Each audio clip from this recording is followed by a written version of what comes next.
the Talent Experience podcast featuring authentic conversations on the future of work. Empowering you to better understand and deliver a best-in-class, future-proofed career experience. For more insightful conversations, visit talentexperiencepodcast.com. We hope you enjoy this episode. Welcome to another episode of the Talent Experience. I'm your host, Rhonda Taylor. The buzzword during COVID was digital transformation. Before COVID, many companies were trying to dip their toe into the digital transformation world. But with COVID, many were forced to ramp up their transformation at warp speed.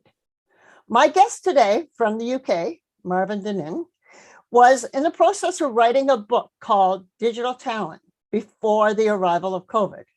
But with the arrival of COVID, he saw the digital talent journey change. Mervyn is a well-respected HR analyst and writer. He consistently is identified as one of the top 100 influencers globally, as well as an international keynote speaker. Mervyn, welcome to the Talent Experience. Thank you, Rhonda. It's a pleasure to be here. Did I miss anything?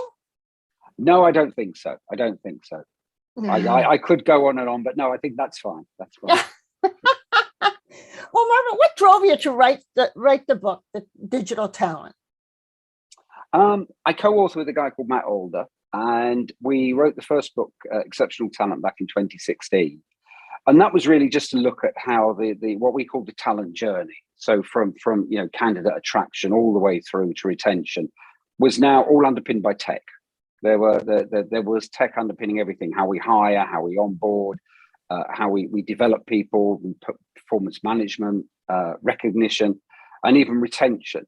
And what we noticed after that, when we were out talking about the findings of the book, as we were kind of researching 2019, most of the companies we were talking to were talking about digital transformation and how they needed to digitize so much more of the business. And people like it, digitizing HR for even just basic things like, booking leave and things like that. People really love it. It puts them in control. It's how they live their personal lives.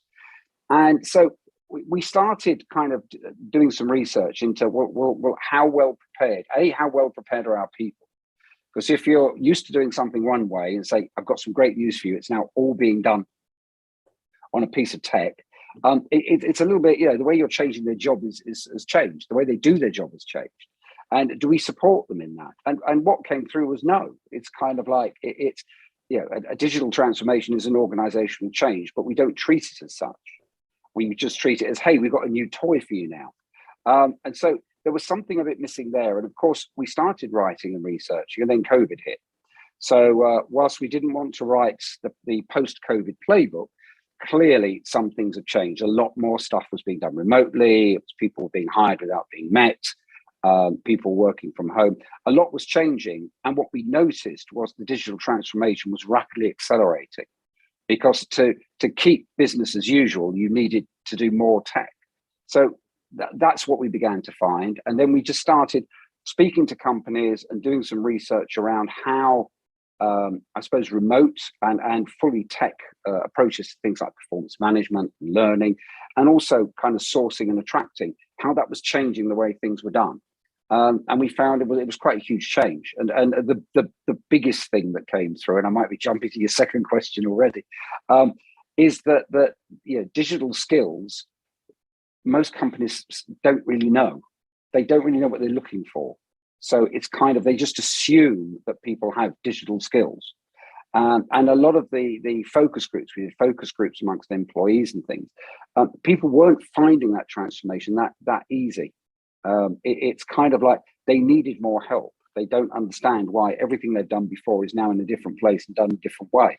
So it was kind of an interesting one to explore, and we go right through the book. It's not just looking at that, but looking at how it's changed, things like performance management, the employee experience, the candidate experience, and looking at things like leadership as well, and obviously topics like DEI and B, and AI, the role that's beginning to play and stuff. So it was a fascinating thing to research and write.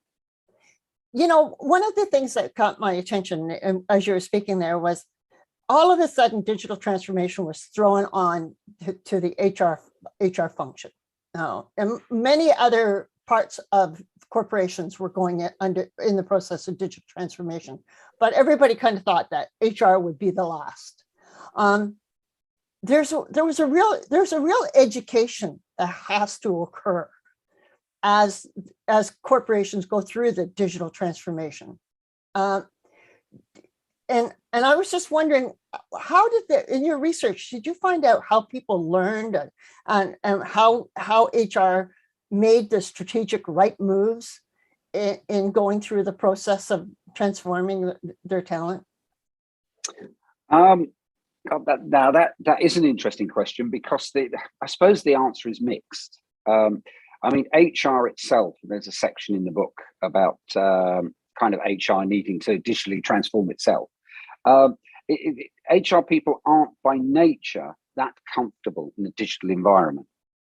And that's one of the things we found out. And there's quite a bit of research around that. The HR aren't great at being anticipators. They're better at being reactors and things like that. And I don't mean about all HR people, but in general, when it comes to things like this. And so there is help at hand, because employees, whilst I said earlier, weren't necessarily ready for the digital change. Certain things they have embraced. So, help is at hand in that, particularly for the day-to-day HR interactions. Most employees seem to be relatively comfortable doing things online, doing things through the tech. Areas like, I suppose the one that often gets flagged up is things like remote performance management, for example, which can be quite difficult. And of course it is difficult, because you can't have the same conversation in person that you have through a screen. Silence in person, in an in-person chat, kind of, it sets a rhythm for the conversation. But when you're talking across a screen, it's a big gap that needs to be filled. And it's negative. So there are things like that people were having difficulty adapting to on both sides, both the HR side and the line manager side and the employee side. But in the main, employees quite liked, I suppose, having access to information, to learning and things like that as and when they needed it. And so that, I think, was a positive that came out of it. But again, another finding was that most companies, when they invest, particularly in areas like learning and performance management, whilst the employee experience is important, it's not the deciding factor. So it's kind of in like 1 in 5 companies said, yes, they really take into account what their employees want and think.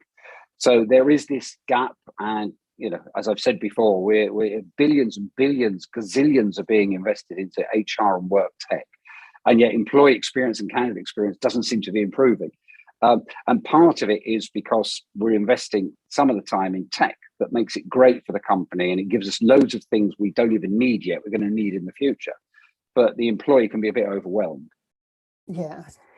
And following up on that, and the earlier conversation is, what were the surprises that you encountered when doing this research? I think, I suppose several. One was that organizations themselves didn't seem ready and didn't really know how to support their people. So, I mean, I use a very simple example at the beginning of the book, a focus group we did, and it was to do with reclaiming expenses, which I know is a very, very simple everyday transaction, but it's gone, once it's digitized, it becomes more complex.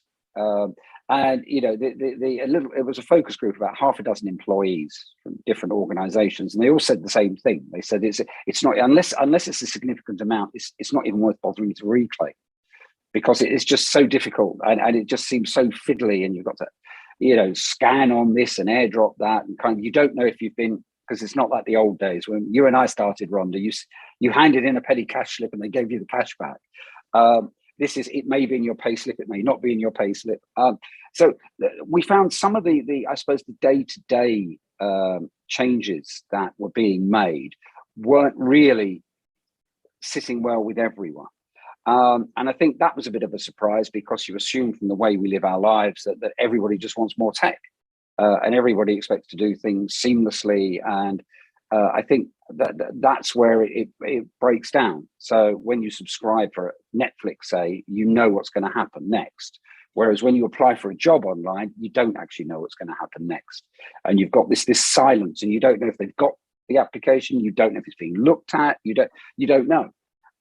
So there are lots of mismatches there that I suppose surprise me to a certain extent. But I think that the fact is that most employees are ready to embrace it. That I think they just need a bit of help. And that's, I think, what I suppose I was surprised that seemed to be lacking with some of the organizations where we spoke to and where we interviewed. And just looking at third-party reports as well, there seems to be this gap with a certain number of organizations where it's the tech's there, use it kind of thing. And you and I have gone to conferences all over the world in the last few years, and we've seen loads of research that says, if the technology doesn't work, people will leave and join another company kind of thing. So, I mean, that's something I think that's still there. Yeah, and going back on that statement is how can we, HR, provide a seamless experience for the employee so that there is a high level of engagement, so they don't stop using the platform? How do we ensure that? I think that the things like employee experience, for example, we've tended to look at historically as an experience we create. So it's a bit like inviting somebody in your home, and you create the ambiance, you create the, and yet kind of, we've created a good experience for our employees, this and this. But of course, for the employee, the experience is what they experience and what they process. It's not what we've necessarily created. I know that seems quite a fine point, but it's actually quite important, because if you look at surveys of employees and you ask them what they believe the employee experience, they believe it's their day-to-day interactions with the company, the tech, the colleagues, the everything. And it's not kind of, we've made this such a seamless process that it should be so easy for you. It's kind of, it's more than that. And I think that both with candidate experience as well as employee experience, it's the understanding that these aren't things we create, but we set up the framework, be it the tech, be it the systems, be it the processes, and it's how the employees experience that. It's how easy it is, it's how difficult it is, it's whether it makes sense to them. Those are the kind of things that determines if they're engaged. Right. And once you have them engaged, what's really important is the next topic that I'm going to address. And in your book, you write about transparency governance. How do we ensure our leaders are employee-centric and are being clearly visible to their employees? This actually, so I'm glad you've raised it. It's a huge topic. One of the things that surprised me in the research was that in the US, I think it was Pew Research and another place, had done research on, during COVID, who were people, the general public, looking towards for guidance. And business leaders came out hugely high. You think it's politicians, it's scientists, but business leaders came out high. And I think that's probably because of the way people's jobs were changing because of the pandemic. But it puts business leaders in a very important position and a very influential position. I think that there are expectations that I don't want to kind of generationalize the workforce, but I think we understand that the people who haven't been in the workforce for as long, should we say, without giving them a title, maybe expect more transparency. They're more attuned with how they expect, I suppose, their leaders in the business to be operating, who they do business with, who their collaborators are we transacting business in the right way, that kind of thing. Are we being supported in not just kind of our work, are we being supported in our well-being, our mental health, and those kind of things? Clearly, during the pandemic, there was, with the rise of Black Lives Matter, there was an opportunity for businesses there to show how they could respond to something like that and embrace it, which from what I see, most businesses seemed to do well. But of course, it can't be tokenism. It has to be hardwired into culture. And I think that it is more visible. I use some examples in the book coming from the UK and Europe as well, where employees, ex-employees of organizations are almost getting together and creating an online presence to talk about how badly they were treated when they worked at a certain place. And it's, they're reaching out to other ex-alumni to say, would you join us? Would you, what was your experience? And something like that is a kind of a transparency that leaders have not had to think about before. That once somebody leaves, or once people leave the organization, they are a voice. What they say about their experience of working here is going to impact if somebody else joins us, the way other people think about us. And I think that kind of transparency is something that business hasn't had to think about before. So it's kind of what goes on within the boardroom, what goes on within the managers' meetings stays in managers' meetings. Of course, it doesn't. And we had that in the UK recently, where it was a political thing, but an advisor to the Prime Minister left and then shared his private WhatsApp threads with the Prime Minister, made it public. And it's kind of, okay, no state secrets were given away. But my first thought was, well, this could happen in any business. Somebody could leave the business and say, you won't believe it, but here's a conversation I had with the CEO last week. And everybody knows. We at the Talent Experience have a favorite question, Mervyn, to ask all of our guests. We believe everyone should enjoy their work and be thrilled with what they do every day. Not only do you enjoy what you do, but you excel at it. How do you stay on top of your game at such a high level of performance? What a great question you ask everyone. I think because I really like it, I really enjoy it, and I'm fascinated about the world of work. I mean, I've done, my career. I started off as an accountant, and then recruitment, then HR, and my career has gone through a number of different phases. And I love the world of work, and I love finding out about what's happening next. And I think this is a very exciting time. And a lot of that is because of tech, because of digital. But I think it's that interest in kind of wanting to know what's going to happen next and what's the next research going to be. And I suppose sometimes I'll read things and think, actually, I'd like to know a bit more about that. So, maybe we can create some data, maybe we can, do some research with someone. And I'm always fascinated in knowing more. Yeah, and you're so right. And we're so fortunate, Mervyn, to be working in HR at this time. We've seen a lot of transformations occurring, but the past 2 years, you have to admit, it's been exciting. It's been different. It's been exciting. It's been, what I think has been interesting is that a lot of organizations have had to respond very quickly. And a lot of individuals have had to respond very quickly. And the thing is, we're still trying to find, I guess, the happy medium afterwards, because, we're I suppose, coming to a situation just like the working from home thing. That's not going to work for everybody. Although you and I both know from our daily digital interactions that there's lots of people out there who say this is the future and others say it isn't. But for some people, it really works. For some people, they need that human connection. They need to be mixing with people. So to see how this, I suppose, almost unravels and where we are in a year or two's time, because COVID is something we're probably going to have to live with as opposed to be over. It will be fascinating. And that's another thing to keep me going. What's the world of work going to look like in 2 to 3 years' time? Well, what's the future of work going to look like, eh? Mervyn, the co-author of The Digital Talent, I'd like to thank you for being a guest on the Talent Experience. Thank you for having me. It's been a pleasure, Rhonda. This is Rhonda Taylor saying thank you for joining us today. Bye now.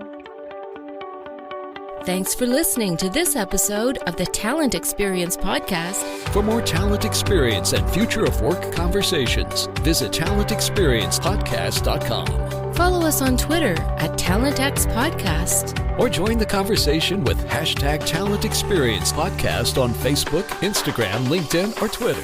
The Talent Experience podcast was brought to you by the fabulous Fuelies at Fuel 50.